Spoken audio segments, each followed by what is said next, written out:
Hey guys, tonight we begin not with filth, not with horror stories, and definitely not with that tired myth about medieval people never bathing. We begin with the real Middle Ages, and guess what?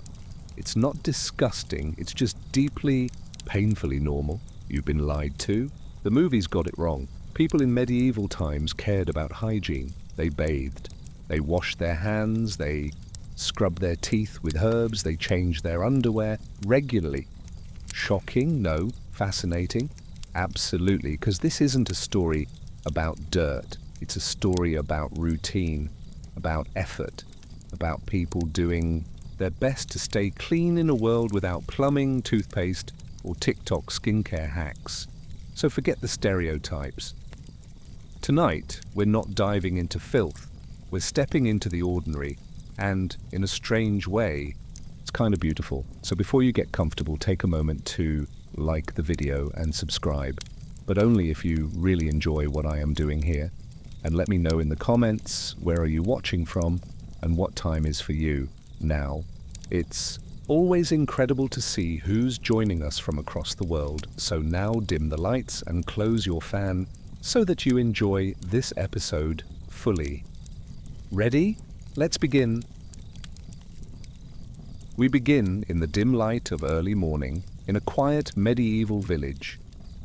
Smoke rises gently from cook fires, birds chirp in the hedgerows, and the air carries the scent of damp earth and drying straw.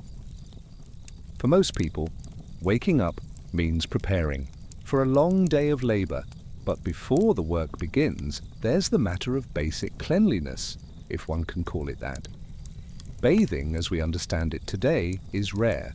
Most people don't avoid washing entirely, but they approach it with caution and infrequency. In the warmer months, villagers might walk to the nearest stream or pond. There they rinse themselves with cloths, sometimes steeped in herbs like thyme or sage. The water is cool, sometimes brisk, and rarely clean by modern standards. But it's all they have. In winter, bathing is a different story. Few have the time or fuel to heat large quantities of water. Instead, they dampen linen, cloths with warm water from a kettle, and rub the exposed areas of the body, the face, the hands, perhaps the feet. This counts as bathing. A full body wash is more likely to bring on chills or illness, and so it's avoided. Soap exists, though it isn't always used. Harsh, lye-based varieties are made from wood ash and animal fat. They can sting the skin and are costly to make in quantity. Nobles might have access to softer, perfumed soaps imported from the East or made by skilled local artisans, but even they don't use them daily. For most people, cleaning means rinsing, not scrubbing. Dirt is not the enemy. It is part of life. In some quarters, people believe that excessive bathing can lead to moral weakness or physical vulnerability. Bathing opens the pores, and open pores let illness in. Better to be moderately dirty and alive than perfectly clean and gravely ill. This belief persists, reinforced by religious teaching and tradition. Personal grooming is a slow and steady task done with few tools and even fewer expectations. Teeth are not brushed in the modern sense. Instead, a cloth might be used to wipe the gums, or a twig from a fragrant tree like birch or hazel might be chewed until it frays, then used to rub against the teeth. There is no toothpaste, only water, salt, or herbs. If pain comes, there are no dentists, just poultices, charms, and eventually a hammer and a prayer. Hair is combed each morning, not for style, but for lice. Combs made of bone or wood are passed through with quiet patience. Women often braid their hair tightly to protect it. Men keep theirs tied back or tucked under a cap. Washing hair is reserved for special occasions, maybe once a month, and requires coordination, heating water, enlisting help, protecting the fire from the wind. Skin is rarely treated unless injured. When possible, people apply vinegar or oil to chapped hands. Those with means might have rosewater or beeswax salves. Otherwise, they make do. The idea of skin care is foreign. What matters is endurance, not softness. Beneath all of this lies the slow, invisible cycle of waste and cleanliness. In every home, a chamber pot sits beneath the bed or beside the hearth. At night, it's used discreetly. In the morning, someone, often the youngest, carries it to the edge of the property or pours it into a nearby trench. In cities, gong farmers collect this waste under cover of night, shoveling it from cesspits and latrines, carting it to the outskirts for dumping. It's a dangerous, maligned job, but essential. In castles, the process is different, though not much cleaner. Garderobes are vertical shafts that empty into moats or pits below. They are drafty, cold, and noisy. Still, they are considered a luxury. At least one doesn't have to carry the waste out by hand. The smell lingers in the corridors, but over time, no one notices. Laws attempt to control where waste is dumped. Towns prohibit tipping chamber pots into the street, but enforcement is inconsistent. Early morning is a symphony of sloshing buckets, cracked tiles, and hurried footsteps. Once, bathhouses offered a different experience. In many towns, they were built along rivers or springs. Inside, patrons could soak in warm water, steam in enclosed rooms, and even hire someone to scrub them. With soap and cloth, these bathhouses served social as well as sanitary purposes. People gathered, exchanged news, discussed trade. Some bathhouses developed reputations: too much mixing of men and women, too much laughter and indulgence. Church leaders warned against them. Still, they thrived. But during times of plague, things changed. The fear of disease entering the body through open pores led to the shuttering of many public baths. Water, once a source of relief, was now seen as a risk. The tubs dried up. The steam rooms went silent. And so most returned to simpler routines. A wet cloth, a comb, a linen rag passed across the face. These quiet rituals continued day after day, year after year, largely unchanged. There were no dramatic transformations, no glamorous products, no rushing showers or foamy soaps. In the medieval world, hygiene was less about cleanliness and more about rhythm. You washed when you could. You scraped and combed. You endured the smells, the dust, the lice, and at the end of the day, you lay down on straw, drew a woolen blanket over your shoulders, and drifted to sleep. Clean enough. The days in medieval life were long but slow, defined not by the clock, but by the position of the sun and the tolling of bells. Hygiene, like everything else, was governed by repetition. A cloth left to dry on a peg, a comb set beside a candle stub, a bowl of grey water reused for several rinses. These were not acts of transformation, but of maintenance. For peasants, the pace of life left little energy for fuss. At the end of planting, harvesting, or tending animals, even rinsing one's hands was a luxury. Dirt settled under the fingernails, and no one minded much. It was proof of effort. A clean face was not expected nor often remarked upon. In fact, being too clean, too scented, too polished might draw suspicion. Cleanliness could be mistaken for vanity, or worse, pride. Religious customs intersected with hygiene in curious ways. Before entering a church, one might wash the hands or face, especially on holy days. Priests cleansed themselves before Mass, not out of personal preference, but to symbolically purify the soul. Washing became a sacred act, rare, careful, deliberate. Monks in certain orders took cleanliness more seriously. Cistercians, for example, emphasized washing as part of their disciplined lifestyle. Yet even in monasteries, bathing was scheduled. Sparingly, perhaps once a week or even once a month, silence was observed, the water was cold, the soap was shared.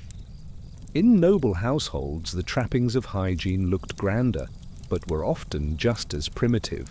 A lady of the manor might have servants heat buckets of water for her to bathe behind a screen, poured into a shallow wooden tub lined with linen. She would soak briefly, perhaps with rose petals or lavender thrown in, then be quickly dried and wrapped in cloth. The process took hours of preparation for just a few minutes of comfort. Men returning from travel or battle might be bathed by attendants, more out of necessity than luxury. Their armor left marks and bruises, their clothing carried days or weeks of grime. After washing, garments would be beaten clean with paddles and scrubbed in cold water, then hung in the breeze to dry and stiffen. Laundering was itself a form of hygiene, indirect but essential.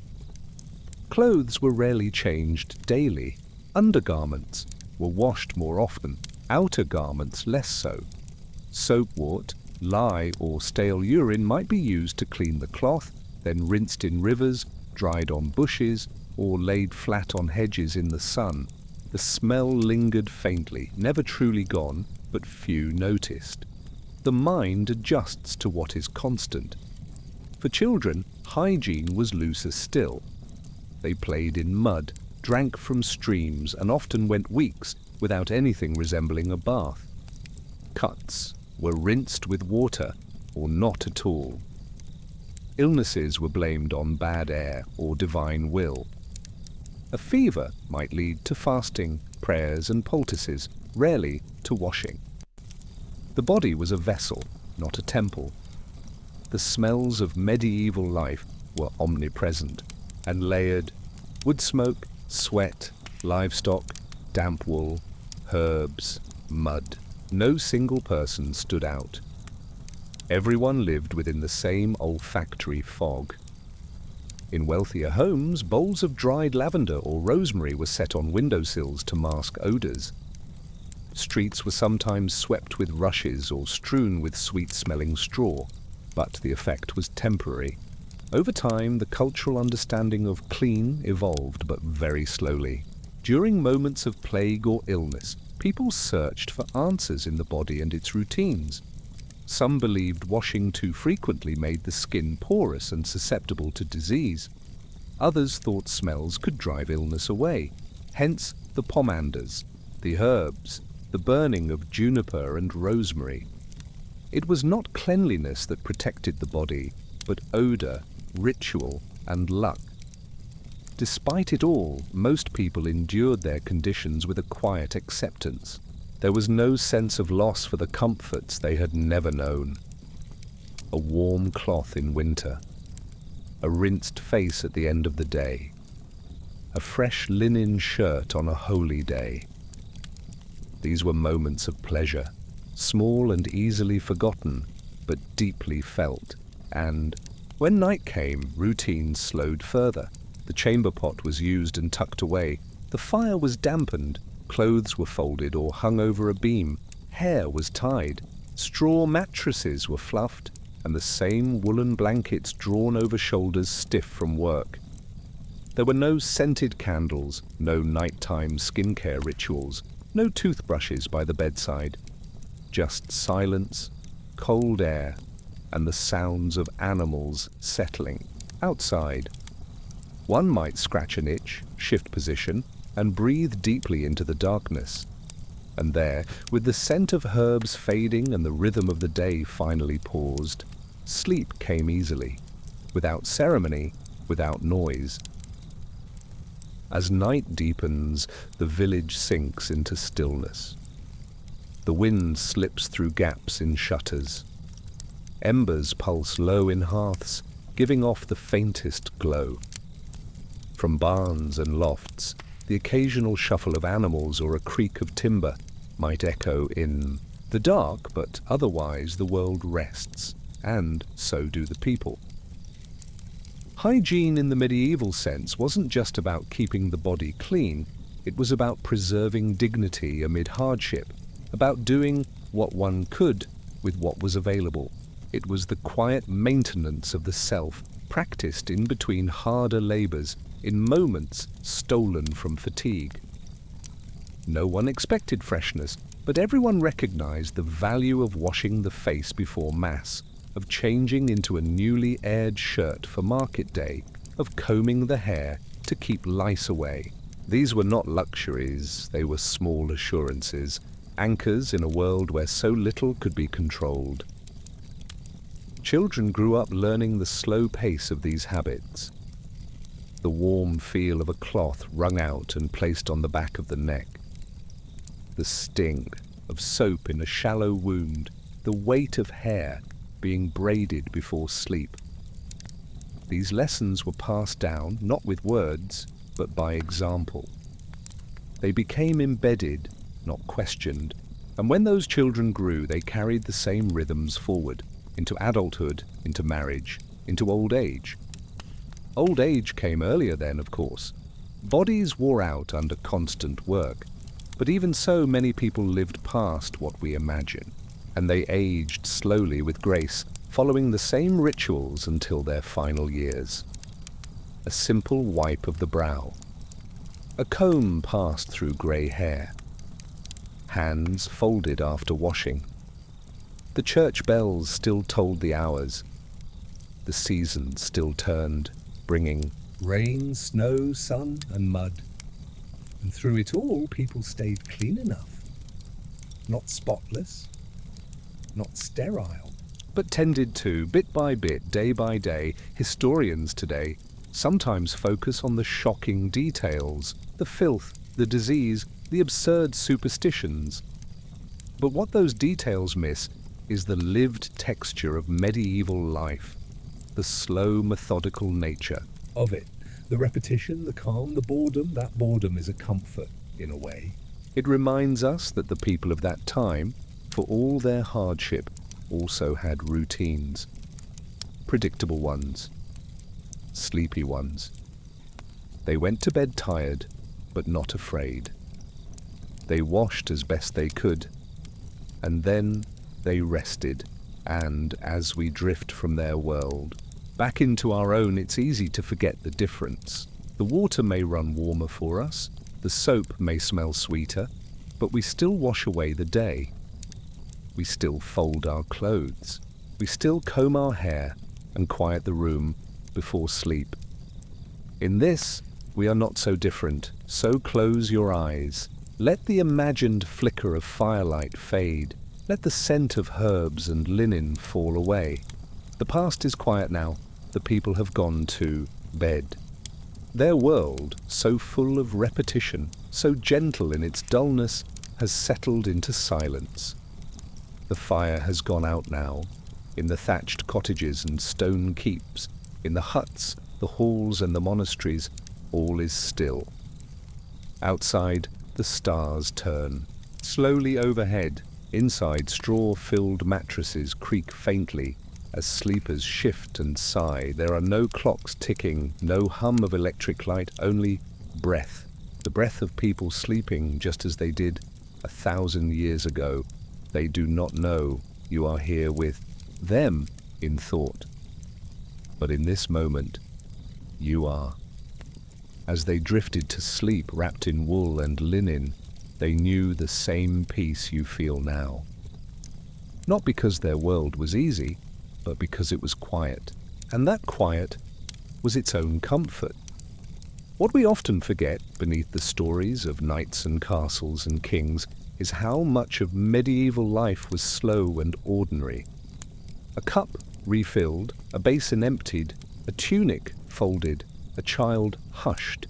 These were the hours that passed unnoticed, and yet they were life itself.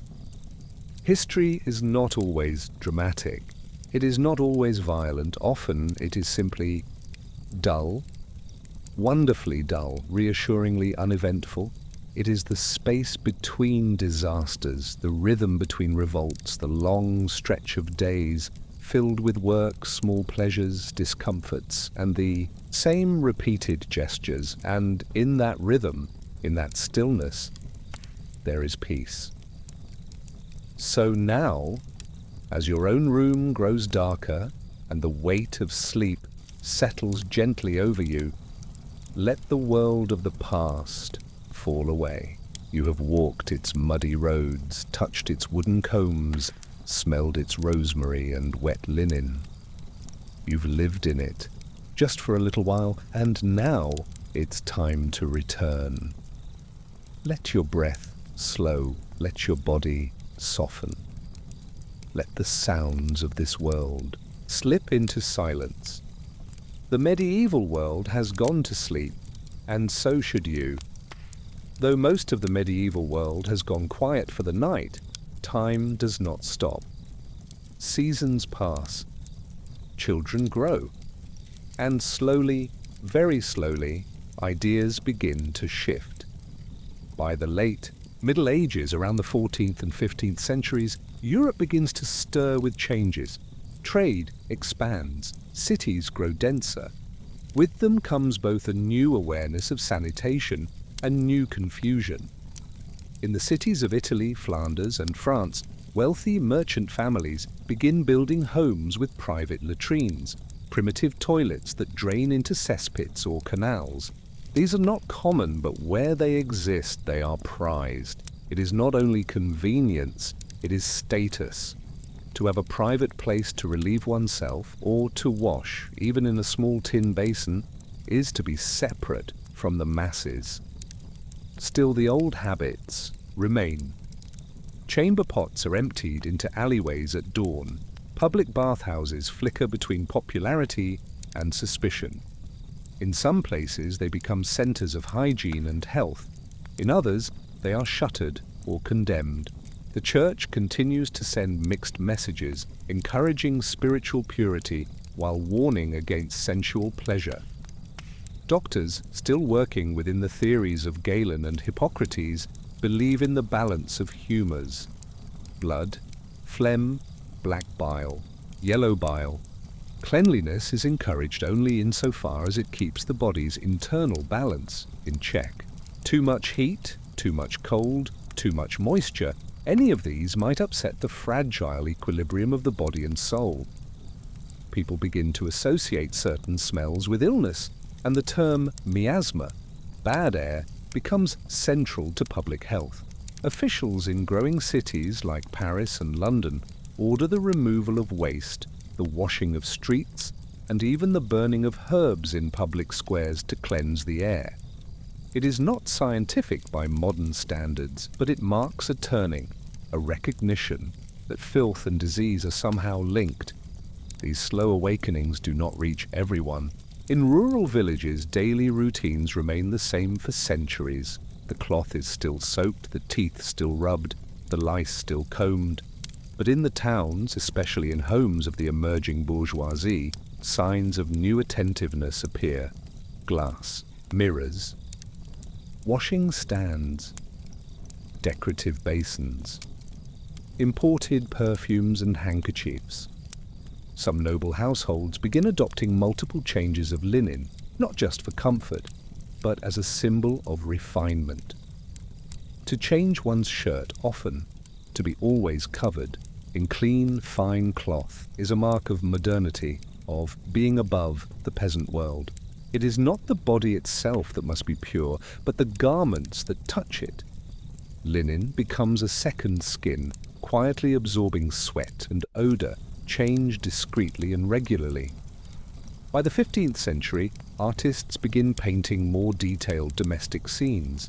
Women washing hands in copper bowls, servants brushing hair before small fires, children being scrubbed in wooden tubs.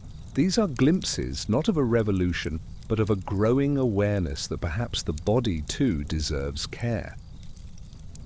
Still, this care is selective. A nobleman might wear scented gloves but never clean his teeth. A merchant's wife might bathe once a season but insist on rose water for her linens.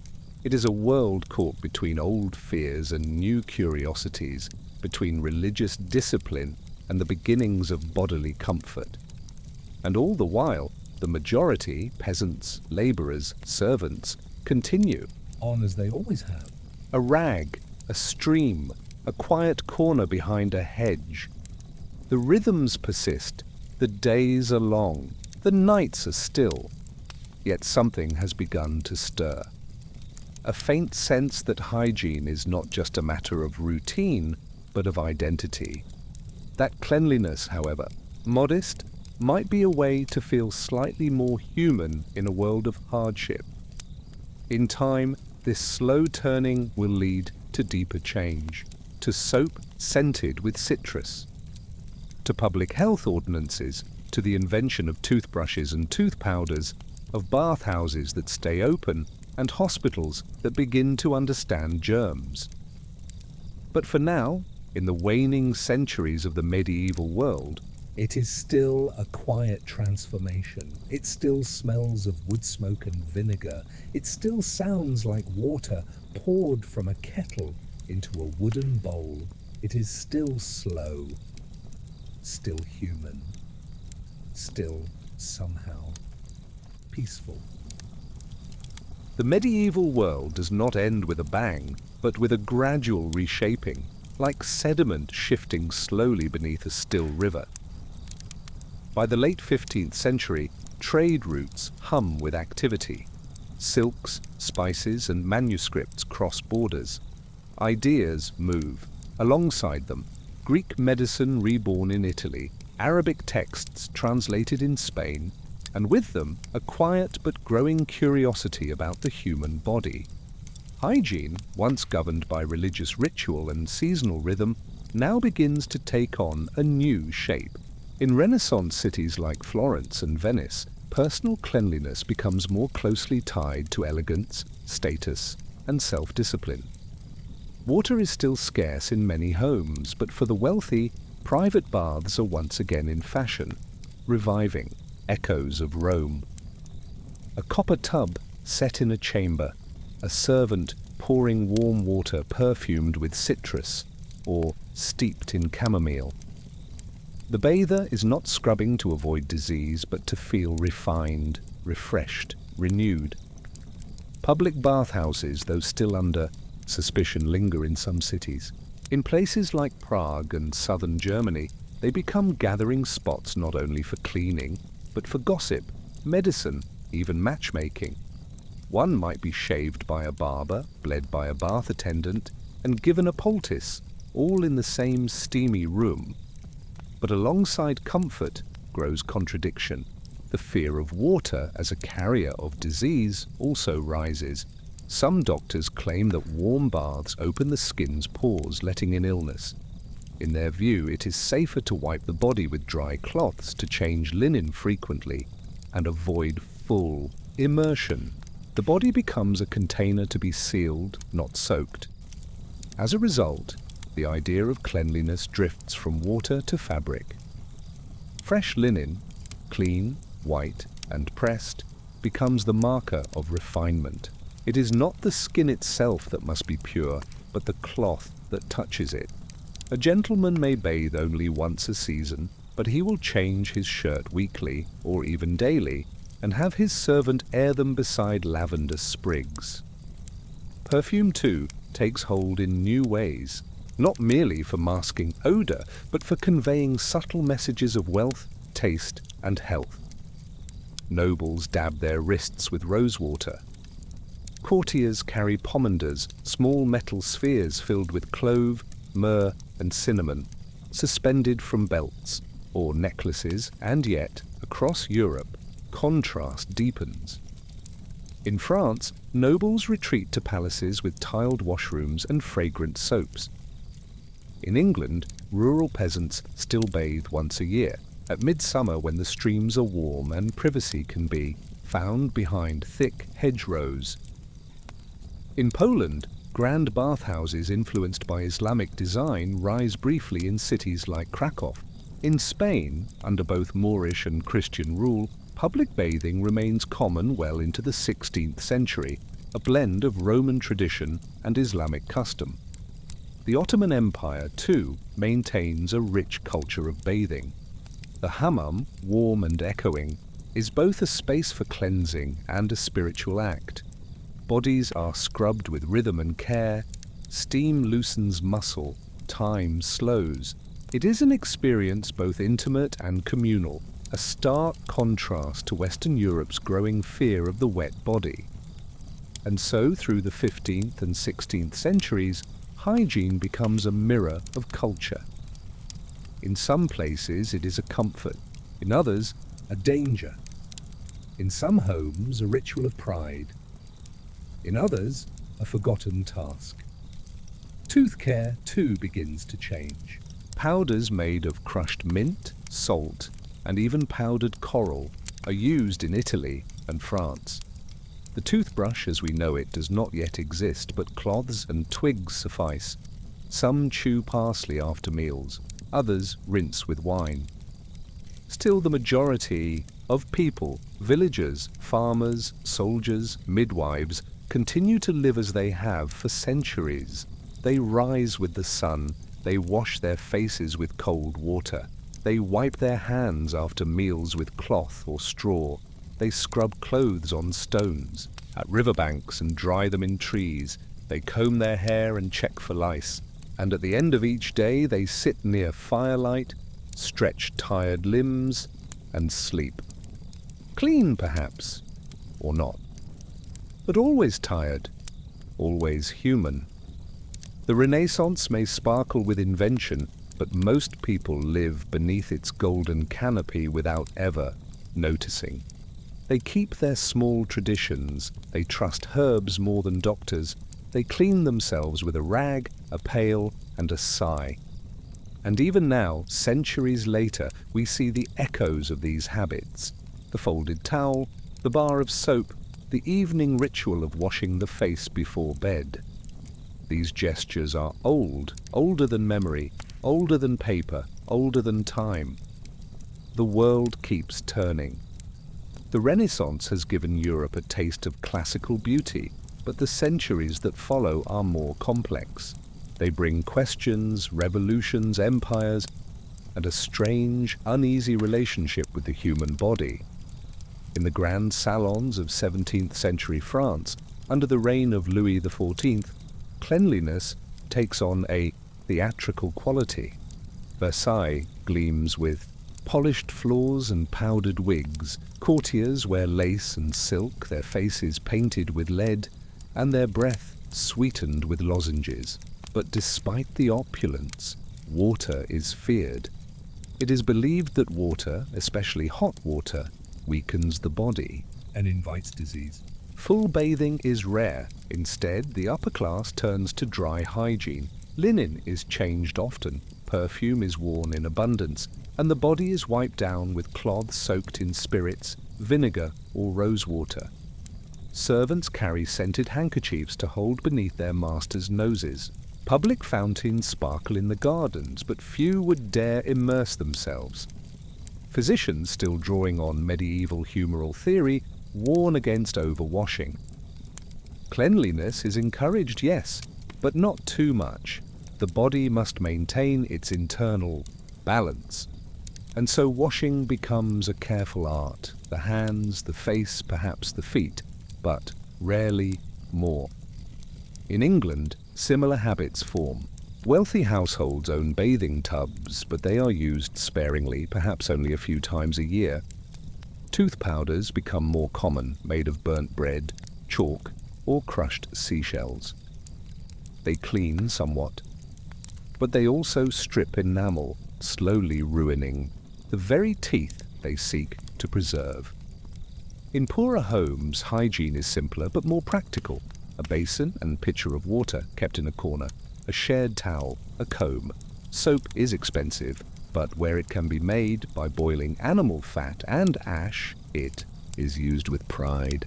Children are scrubbed roughly by their mothers. Hair is cut short in summer to prevent lice. In the countryside, people wash in rivers when the weather allows. Clothes are boiled in cauldrons, beaten with paddles, hung on hedges to dry. And while bathing may be rare, it is never meaningless. It marks events, weddings, funerals, the return from childbirth. It is part of the rhythm of life, infrequent but remembered. Meanwhile, in cities like Amsterdam and Stockholm, a slightly different view begins to take hold. Protestant values, order, simplicity and discipline promote regular washing as a sign of moral virtue. Northern Europe, cooler and more austere, starts to see cleanliness not just as comfort or beauty, but as duty. By the 18th century, the Age of Enlightenment begins to reshape ideas again. Science creeps into hygiene. Microscopes reveal the hidden world of fleas, lice, and filth. Though germ theory is still unknown, people begin to grasp that disease may come from the environment, from rot, from waste, from neglect. Public health.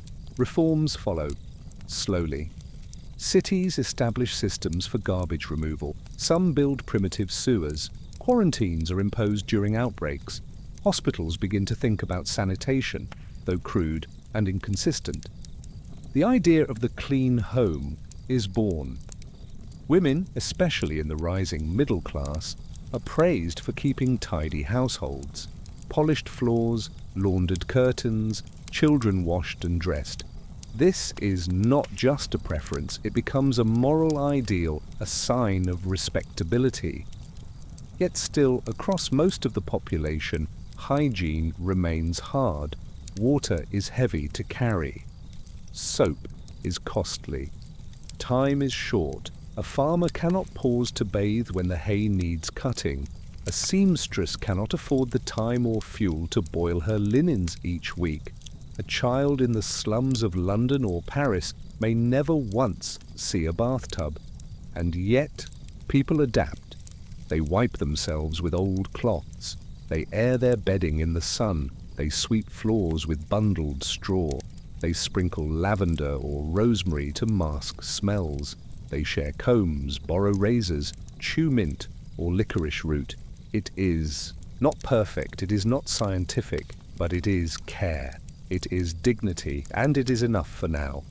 As candles burn low in parlours and hovels alike, as cities quiet beneath oil lamps and country roads fall into darkness, people still do what they always have. They wash what they can, they tend what they have, they lie down in the dark and dream. The world, for all its noise and change, remains deeply human. The 19th century arrives like a fog over cobbled streets. Smoke rises from chimneys in London, Manchester, Glasgow. Trains thunder, factory whistles cry, cities swell with people, and with them comes dirt, more than ever before. Coal soot settles. On windowsills, horse dung clogs the roads, tenements overflow with families, and beneath it all, in hidden sewers and back alleys, disease festers. And yet, this is where the great shift begins. In the midst of this grime, cleanliness becomes a mission. The Victorians are obsessed with order, modesty, and morality. And increasingly, they see cleanliness as tied to all three. A clean body is a moral body. A clean house reflects a pure soul. A clean city is the mark of a civilized people, but the world they've inherited is not built for this vision. Most homes still have no running water. Indoor plumbing is rare, expensive, and prone to failure. In working-class districts, families may share a single outdoor tap or hand pump, a single chamber pot, emptied into open drains or cesspits. Yet slowly, inch by inch, the modern bathroom is born. First comes the indoor washstand, a wooden cabinet topped with a porcelain basin and jug. The water is cold, the basin emptied by hand. But it is a start. Then, among the wealthier classes, bathtubs appear. Cast iron, lined with tin or porcelain. Heavy, luxurious, often filled only once a week, the same water used by several members of the family in turn. Toilet design evolves as well. In 1775, Alexander Cumming patents the first flush toilet with an S-bend to trap odours. But it's not until the mid-1800s, with improvements by inventors like Thomas Crapper, that the flushing toilet begins to appear in middle-class homes. Still, they are far from common. In many households, chamber pots remain the norm, emptied by servants, washed by hand, and privacy is always a question. Early bathrooms are often converted closets or back rooms. Plumbing hisses and leaks. Pipes freeze in winter. But the idea has taken root. To have a bathroom is to be modern, to be clean is to be respectable. and the world begins to respond. Soap, once a handmade item of animal fat and ashes, becomes an industry. By the 1830s, companies like Pears in England begin advertising soap not just as a cleaning tool, but as a symbol of refinement. Their ads feature elegant women, cherubic children, the glow of purity. Soap is no longer just a necessity, it's a lifestyle. In France, Savon de Marseille is exported across Europe. In America, brands like Ivory and Palmolive begin to rise. Each bar promises not just cleanliness, but a kind of moral elevation. Soap becomes aspirational. Even the poor are told they must strive for it. Victorian reformers, especially in England, preached the virtues of soap and water in slums and orphanages. Public baths are constructed, often plain, functional places where working-class citizens can pay a small fee to wash. These are not luxuries. They are part of the social project. To be clean is to be saved, and yet soap alone cannot prevent disease. For that, another change is needed. In the 1860s, a quiet revolution begins in the world of science. A French chemist, named Louis Pasteur, conducts experiments that shatter old beliefs. He proves that microorganisms, invisible to the naked eye, are responsible for fermentation, putrefaction, and, crucially, infection. This is the birth of germ theory. Suddenly, centuries of habit are questioned. It is not bad air or unbalanced humours that cause illness. It is bacteria, tiny organisms that cling to hands, instruments, clothing. This changes everything. British surgeon Joseph Lister applies Pasteur's ideas to medicine. He begins using carbolic acid to sterilize surgical tools and wounds. Death rates from infection plummet. Other doctors take notice. By the 1880s, hand washing becomes a medical requirement. Surgical gloves are introduced. Hospital wards are cleaned with antiseptics. And slowly, very slowly, these ideas trickle outward from the operating theatre to the kitchen sink. Parents begin teaching children to wash their hands before meals. Advertisements show mothers protecting babies with soap and sunlight. Public schools emphasize hygiene in curricula. Cleanliness is now both a science and a virtue. By the end of the 19th century, the modern bathroom is becoming standard in middle-class homes. A tub, a sink, a toilet. Hot water plumbed in, towels folded neatly on racks, mirrors on the wall, bottles of rose-scented soap by the basin. The bathroom becomes a sanctuary, private, functional, aspirational, and with it comes a new kind of ritual. A morning wash, an evening bath, the quiet comfort of water on skin, the fresh scent of linen, the ticking of a clock on a tiled wall. For the first time in many centuries, being clean is not just something people do for health or obligation, it is something they do for themselves. The 20th century begins not with thunder, but with quiet confidence. Cities stretch upward. Electricity glows behind frosted windows. Streets buzz with trams and the rattle of delivery carts. The world is changing fast, and so is the way people live, clean, and care for themselves. By 1900, the bathroom is no longer a curiosity. It is a necessity. In wealthier homes, the bathroom becomes a carefully designed space. Tiled floors, Polished fixtures running hot and cold water. Clawfoot tubs stand proudly in the center. New porcelain toilets flush clean with the pull of a chain. Wall-mounted sinks with nickel taps reflect the light. A mirror, wide and heavy, catches the day's first sun. Soap is no longer made at home.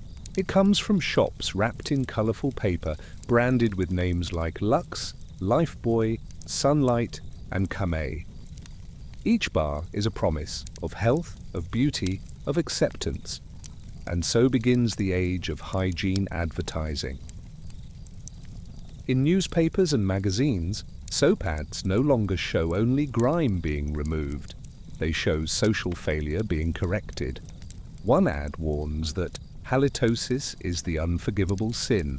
Another claims a young woman was passed over for marriage because she didn't use the right soap. Toothpaste promises popularity. Shampoo whispers of love. Cleanliness is now a performance, one that must be visibly, flawlessly maintained. In the 1920s and 30s, electricity spreads through cities and towns, and with it, new tools for cleanliness arrive. The electric toothbrush is invented. Though it won't become popular for decades, the electric shaver appears. So do heated curling irons, automatic washers, and mechanical fans to dry hands and hair. Even the bathtub begins to change. Showers, first used in military barracks and gyms, begin to appear in private homes. Quick, efficient, and refreshing, they match the fast pace of modern life. By mid-century, many homes have both, a tub for soaking and a shower for speed. And through it all, science continues to inform habit. In the early 1900s, public health campaigns emphasized the importance of hand washing, especially after using the toilet. Hospitals sterilize tools. Mothers are taught to boil baby bottles. Milk is pasteurized. Soap is antibacterial. Every square inch of the body, the home, the world, is a new frontier for cleanliness. Deodorant, once taboo, becomes mainstream. By the 1950s, roll-ons, sprays, and sticks fill medicine cabinets. Advertisements urge men to be fresh for success, and women to never offend. Sweat, once tolerated as natural, is now portrayed as something to be eliminated, hidden, even punished. Toothbrushes evolve too. The humble chew stick becomes a nylon-bristled tool, mass-produced, color-coded, and taught in schools. Toothpaste shifts from abrasive powders to creamy formulas filled with fluoride, mint, and foam. Dental hygiene becomes routine, twice a day, every day, no exceptions. Even laundry, once a weekly, back-breaking task, becomes a near-daily ritual. Washing machines, once luxuries, spread through middle-class homes after World War II. Clotheslines stretch across small backyards, then give way to electric dryers. Clean clothing is now not just desirable, it's expected. By the 1960s, hygiene is no longer simply about health, it is about presentation. The workplace demands it, schools teach it, popular culture enforces it. Models in magazines have flawless skin. Movie stars sparkle. Advertisements whisper to every reader, to be clean is to be worthy. But not all is bright tiles and fresh linen. Even as standards rise, so too do pressures. Children are teased for greasy hair or hand-me-down clothes. Teenagers worry over acne, breath, and underarm odor. Adults buy creams, powders, sprays, not always because they need them, but because they fear what might happen if they don't. This is a new kind of hygiene, not born from dirt, but from anxiety. Still, good habits grow. In Japan, bidets and high-tech toilets become standard, elevating the bathroom into a space of precision and care. In Scandinavia, sauna culture blends tradition with modern design. In the United States, bright, color-coordinated bathrooms match pink tile with pastel, towels, family photos hanging over the sink. Cleanliness becomes woven into identity, but also ritual.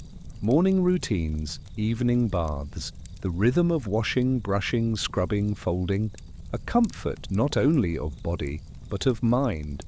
And so by the late 20th century, the bathroom stands quietly at the center of the home, a room once improvised, now indispensable, a place where time slows, where water warms, where one stands before the mirror, not just to be seen, but to remember oneself.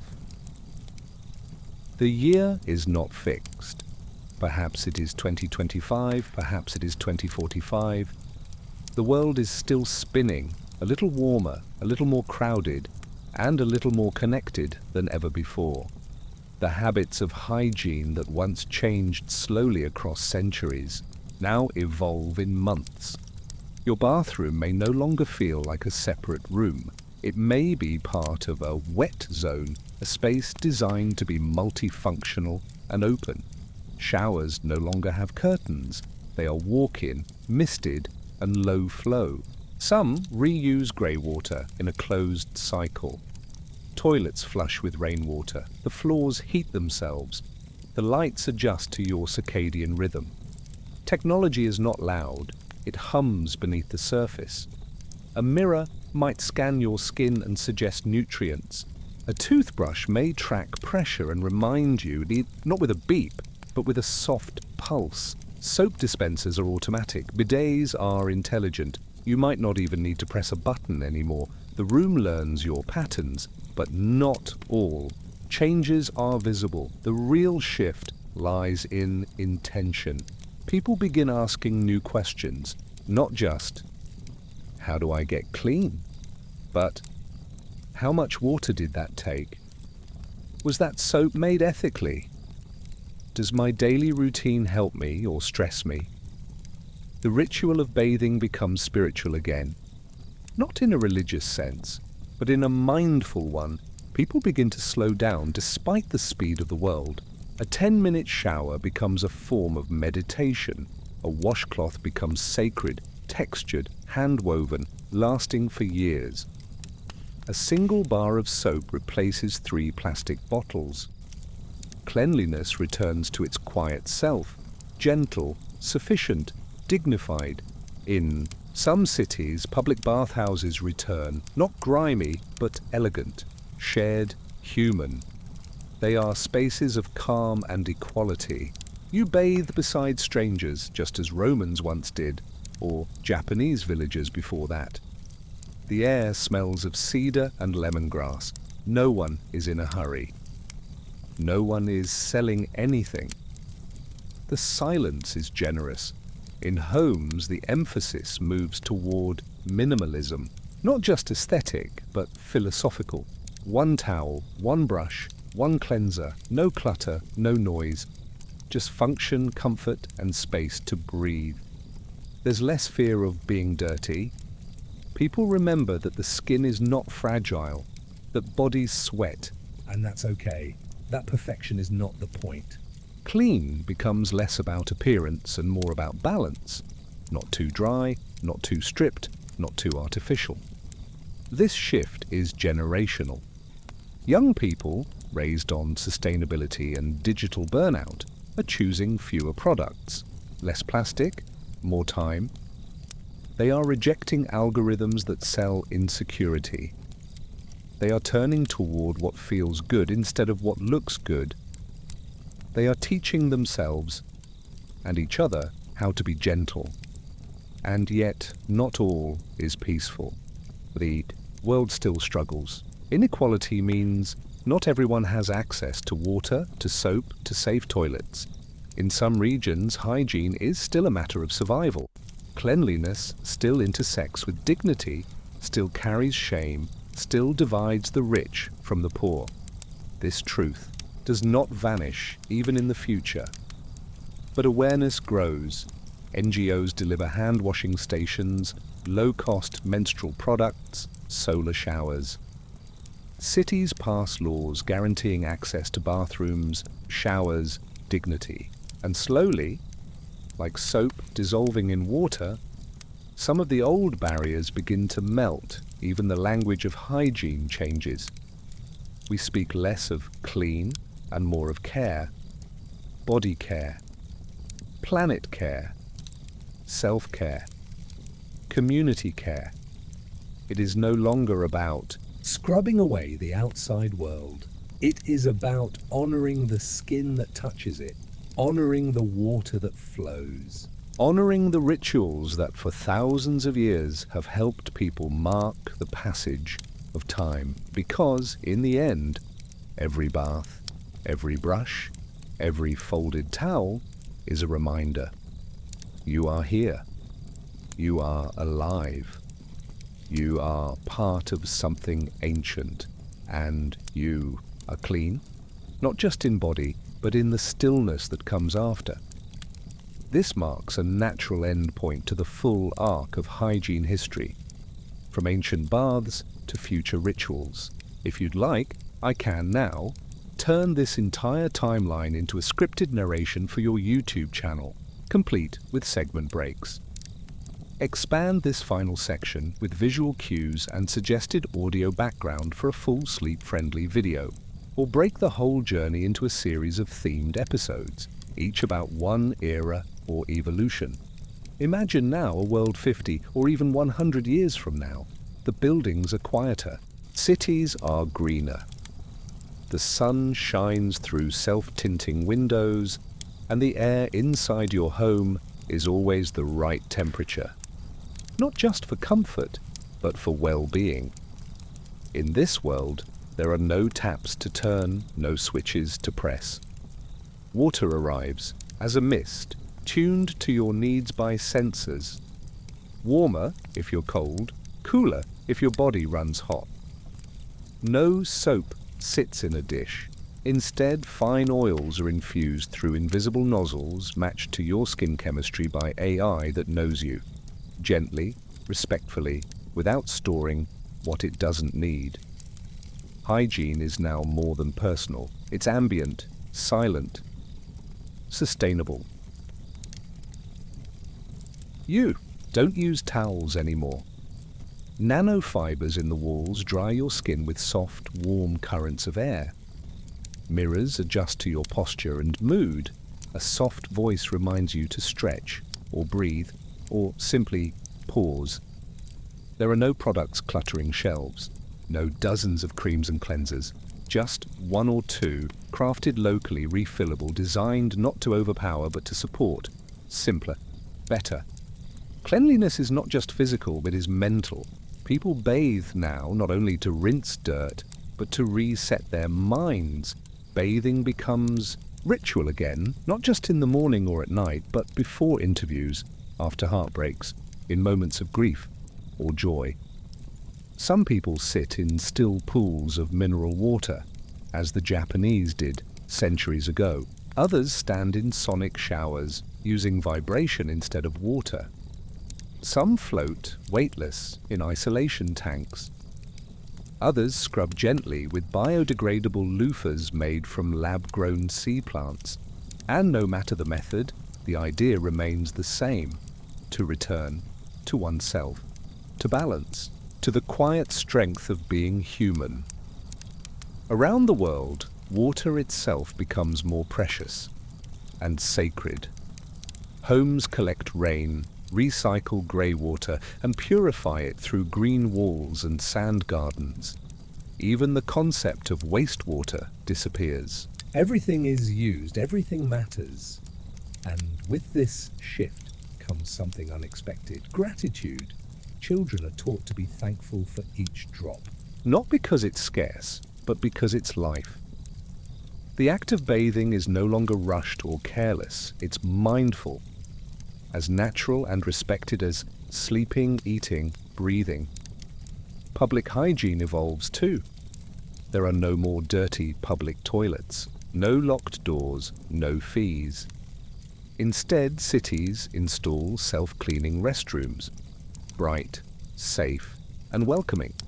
There are places to bathe, to care for infants, to rest. They are funded not as luxuries, but as rights, because the future has learned from the past It has seen what happens when dignity is denied, when water is hoarded, when people are made to feel less than clean simply because they cannot afford the soap or the space or the silence, and so it changes, slowly, gently, purposefully. Not for everyone, not all at once, but the tide moves, even language changes. People don't say dirty to mean shameful. They don't say clean to mean good.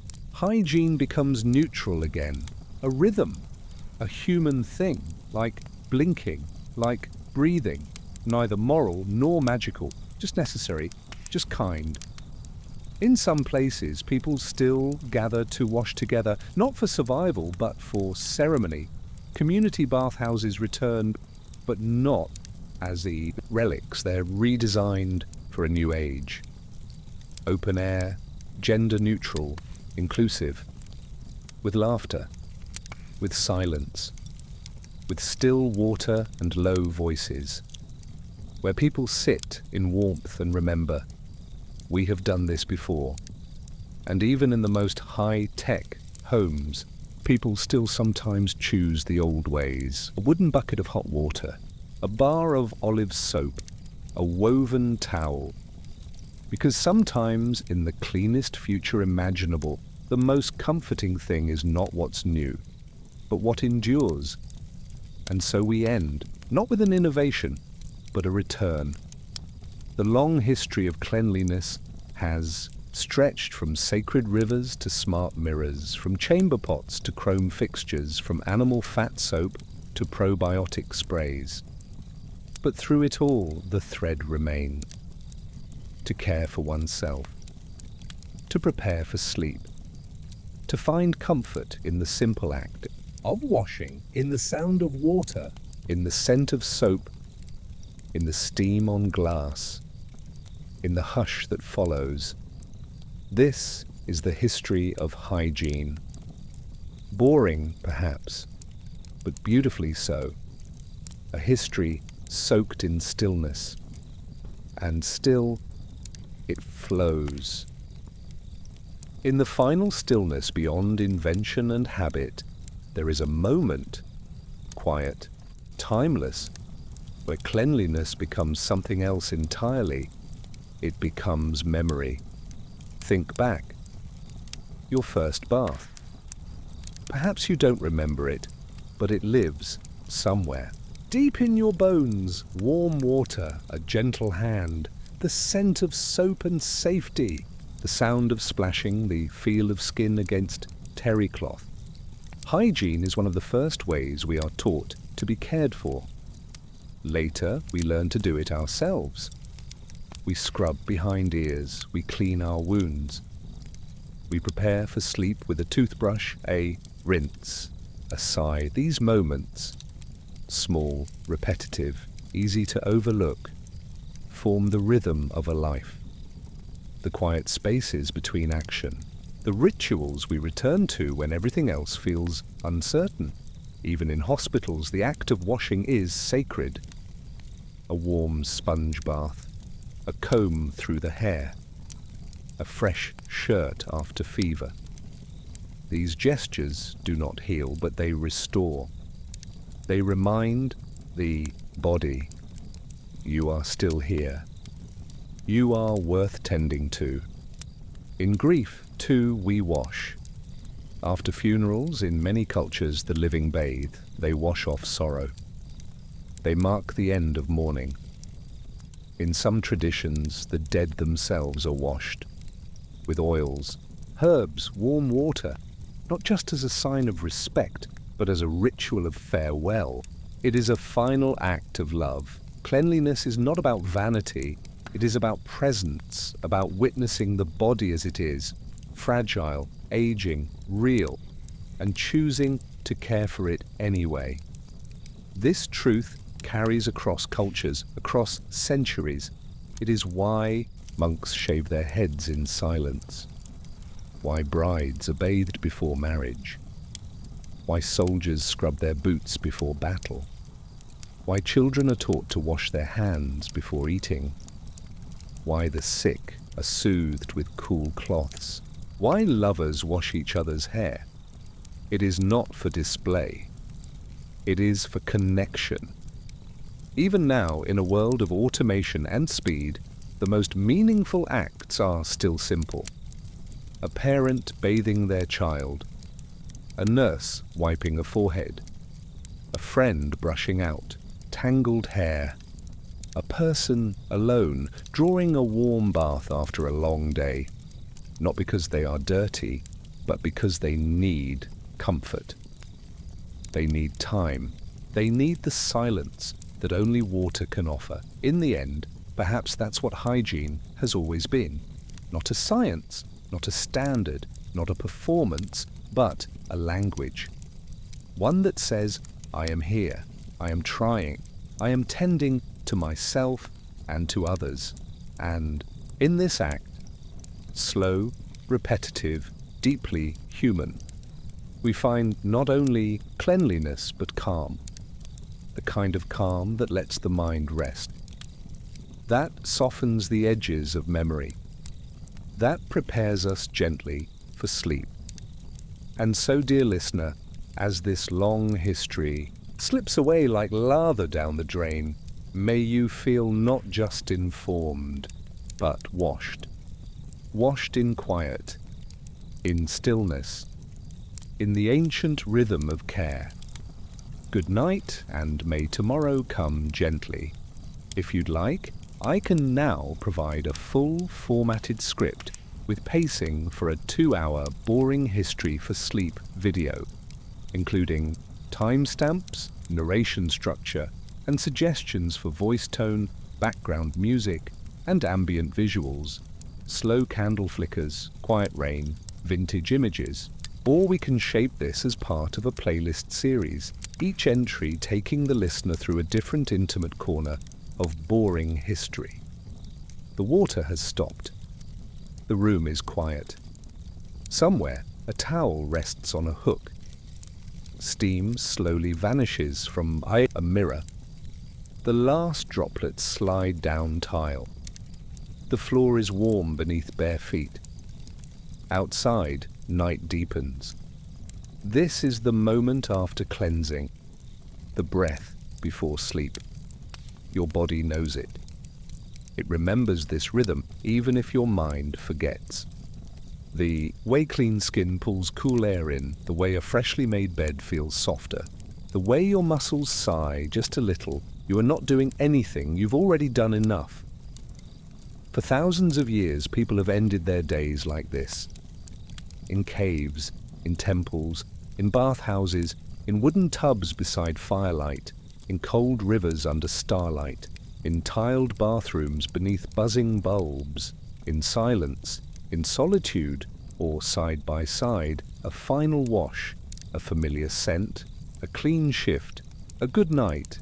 It is not dramatic, it is not historic, but it is human. And when we talk about history, especially the boring parts, we are really just remembering people like us. People who wiped sweat from their foreheads, who picked dirt from their nails, who combed their hair with fingers, who folded the same towel every evening and laid it just so. People who lived, people who rested, people who, like you, ended their day with something as small and as sacred as washing. And so, if your eyes are growing heavy now, you're not alone. You're part of something older than you can name. A long line of sleepers, bathers, dreamers, from every era, every place. And if you feel clean, not just in body but in thought, then this history has done its work. No headlines, no noise, just the quiet story of care. Let yourself float in that story now. Let the water cool. Let the night settle. Let your mind go and sleep softly, like cloth, like steam, like history. We've followed the long arc of hygiene from ancient ritual to futuristic calm. But history, like water, never truly stops. It recycles, reflects, and resurfaces in new forms. So, if you wish, We continue, not as a straight timeline, but as a deeper ripple, into how history is remembered, how cleanliness connects to identity, and how even the boring parts continue to shape culture, politics, and the way we see ourselves. Cleanliness, in every age, is more than just a matter of soap and water. It is a mirror. Each society, without saying it outright, tells you, this is how a clean person should look. In ancient Egypt, it was smooth skin and scented oils. In medieval Europe, it was linen underclothes changed often, even if water was feared. In Victorian Britain, it was a spotless dress and stiff posture, regardless of what lay beneath. In the 20th century, it became whitened teeth, perfumed skin, and the constant war against sweat. And now, in the 21st and 22nd centuries, it becomes subtler, invisible, yet still demanding. Apps track your skincare routines, fragrance brands whisper about purity, influencers offer clean girl aesthetics and curated rituals. The message shifts, not louder, but deeper. Be natural, but perfect. Be healthy, but glowing. Be clean, not just in scent, but in vibe. Cleanliness becomes performance, and so history loops. We trade bar soap for micellar water. We swap sweat baths for sound therapy. But the core remains. To be clean is to be acceptable, or desirable, or safe. And with every standard comes its opposite. The idea of dirty has always been weaponized, used to shame, exclude, control. In Victorian England, the poor were seen as morally unclean. In 20th century America, racial segregation was often justified through hygiene rhetoric, the myth of contamination. In many modern cities, unhoused people are denied bathroom access, not for health, but for aesthetics. Cleanliness is not neutral. It is political. But awareness grows. Historians and everyday people start asking better questions. Who defined this standard of clean? Who was excluded from it? What does care look like without judgment? These questions stir beneath the surface of hygiene history, quietly, like heat underwater, and they keep unfolding. Because in the future, clean may mean many things. For some, it means environmental balance. No toxins, no plastics, no excess. For others, it means reclaiming tradition, black soap, clay washes, herbal steams passed down through generations. For others still, it means letting go of perfection, accepting skin with pores, bodies that sweat, smells that come and go. Cleanliness then becomes plural, not one path, but many. Not a finish line, but a conversation. And maybe, just maybe, it becomes less boring because what was once dull and routine now carries meaning. The towel you choose, the time you take, the products you reject. These are small rebellions, quiet rituals, signs of care in a loud, careless world. They say, I know where I come from. I know what I value. I know how to care. For myself, for others, for the earth beneath my feet. And so, as this gentle history flows onward, it doesn't truly end. It lingers in every faucet, every mirror, every slow morning, every night, where water meets skin and you say, without needing to speak, I am clean, I am home, I am here.